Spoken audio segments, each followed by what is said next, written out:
What'd you see from Root today? What kind of went wrong for him out there?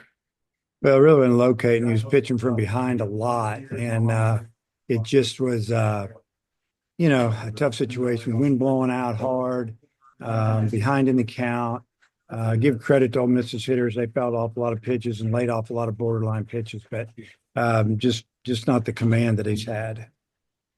Uh, the wind today, like how does it compare to a bomb Walker win since we were out? Where was it maybe worse than what you might get at home?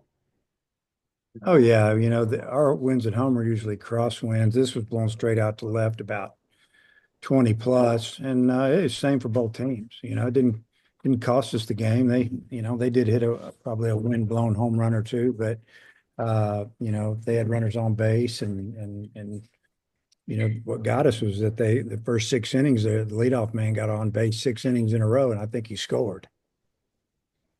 Yeah, given the context of, the bullpen and what the game, the situation they came into, are you at least pleased with how those guys maybe got through the innings? Yeah, they slowed it down, especially Bybee. I thought he threw really well and got our first leadoff man out in the seventh, and got our first zero there, and then he got another one in the eighth. So, I thought the bullpen did a good job. Last one from me. Do you lean on your experience from Arlington this year, losing the Friday night game and coming back and winning the next two? Well, one game at a time. So, it's just one of 30. There's a bunch of them. So, our guys are just, disappointed we lost, but we gotta learn from it and just move on. Matt, go ahead. Yeah, hey Dave, one error today, and then your outfielders left their feet a couple of times, turned maybe singles into doubles. Were you disappointed with the defensive play?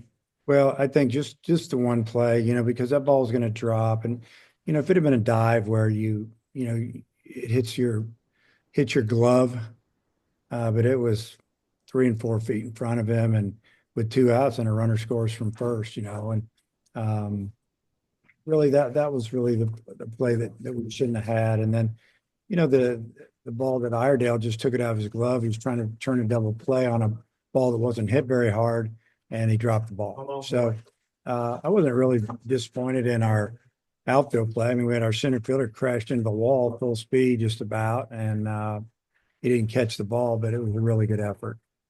On that little flare where they had a double, it looked like Vahiva was running in. Could you describe what was happening on that play It's defensively? called the runner was stealing the base, and he was going to cover. Okay. Left-handed hitter, he's going to cover, bang, flares it in, nobody there, pushed it, out towards left fielder's deep, shortstop cover. Just it was a lucky play. And there were a couple of them early. They had some things go their way the first couple innings uh, that put us in a bind. Daniel, go ahead. Yeah, hi, Coach. I guess Ole Miss had 2 sacks coming in on the day. It seemed like they were, more than willing to square around to bunt. Is that something that you're going to have to adjust on the fly as far as your alignments moving forward? No, we know how to defend the bunt. The one bunt was an incredible bunt. I mean, he bunted it perfectly. Runner on first and second, nobody out. You already got like a 3 or 4 run lead. You're down in the order a little bit, the bottom half. You're just trying to, tack on runs. And I think it's probably because they felt like that we would make a run at them, which we did really. Just kind of maybe one big hit away in that inning. We scored a couple runs, and you know, so yeah, it's they sack bunted. We threw a guy out. They ran a sack bunt, and the left-hander bunted a perfect bunt.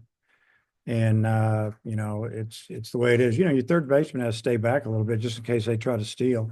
But just credit, it was just a great bunt. And then Elliott seemed like y'all got his pitch count up pretty good, but couldn't get the knockout punch. Just maybe Yep. talk about the approach on Yeah, the day. that's what he does. And we talked about it yesterday to the team, and that you've got to find a way to get the hit against him. And we got his count up, fouled off a lot of pitches, took a lot of pitches. I mean, we had him up to, like he was throwing at least 20 pitches an inning for the most part. But it was one run instead of 2 and 3. And credit to him, he got out of some jams, and we never got that big hit, so to speak. Thanks, Coach. Matt, you got anything else? Yeah, I just got one more with the forecast tomorrow. Has there been any discussion about playing a doubleheader on Sunday, or do you wait around tomorrow, and at what time do you think that decision is made? Well, I'm supposed to get a call probably in the next hour, and they're gonna set a time. It doesn't look like we're gonna try to play at regular time. It's supposed to rain unless it's changed in the last 4 or 5 hours that we've been at the field. I think it's supposed to rain all day and maybe lighten up at 6 or 7 o'clock. So I should know pretty soon, and then I'll get it to Oliver, and then we'll go from there. And if we don't play, we play 2 sevens on Sunday.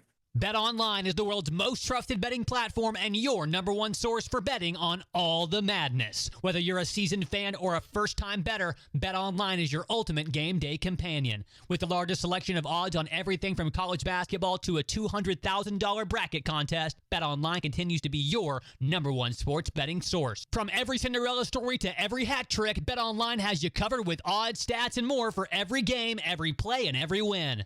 BetOnline, the game starts here.